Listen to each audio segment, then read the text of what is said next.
Okay, so yes, it's back to school time, and despite the warmer weather, this time of year can send you back to the doctor's office. In tonight's special report, Sylvia Perez takes a look at new tools to fight a very common and deadly virus. We all know about cold and flu season, but what about RSV season? RSV is a single-stranded RNA virus, and basically it's a virus that can infect persons of any age. Most people, healthy adults, will only have an upper respiratory tract infection.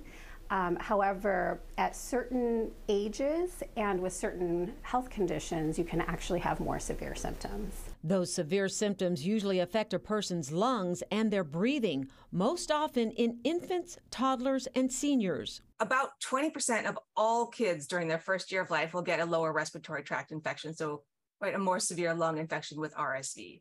Between 60 and 80,000 kids under 5 are hospitalized every year with RSV. Dr. Bartlett adds approximately 2% of all infants are also hospitalized every year due to an RSV infection, and around 200 children will die from it, making RSV the most common reason a child is admitted to the hospital.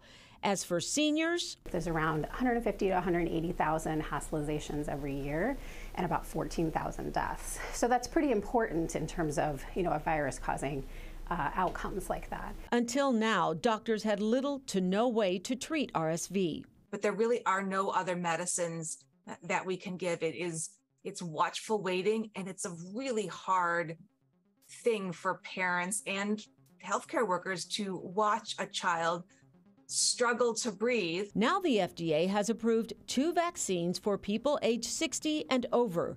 As for the CDC, Bartlett says it didn't issue a blanket recommendation for all seniors to get an RSV vaccine, but instead recommended shared decision-making. That's where doctors and patients decide together if an RSV vaccine is best for them.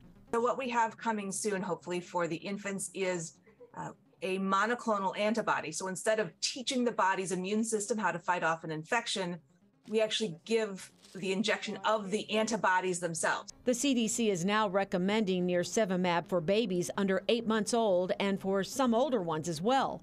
Bartlett says the biggest challenge now is making sure it's available to all infants. It could significantly impact the rate of doctor visits, hospitalizations, and deaths from RSV. As for the impact the 2 new vaccines would have on seniors' health, that depends on how many decide to get the vaccine and also have access to it.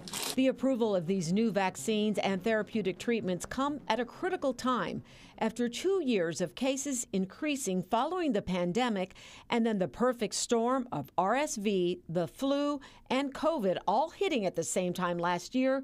Chicago doctors are now bracing themselves to see what this year's RSV season will look like. Usually it started in November or December and lasted through about March. Then in 2021, doctors unexpectedly saw it starting up in July or August, and last year it started around September. So it's a little bit in flux, whether it's going to be August, September, October this year. Another new development doctors are excited about is the FDA has just approved one of the vaccines for seniors to be given to pregnant women as well.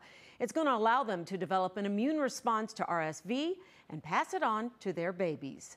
Sylvia Perez, Fox 32, Chicago.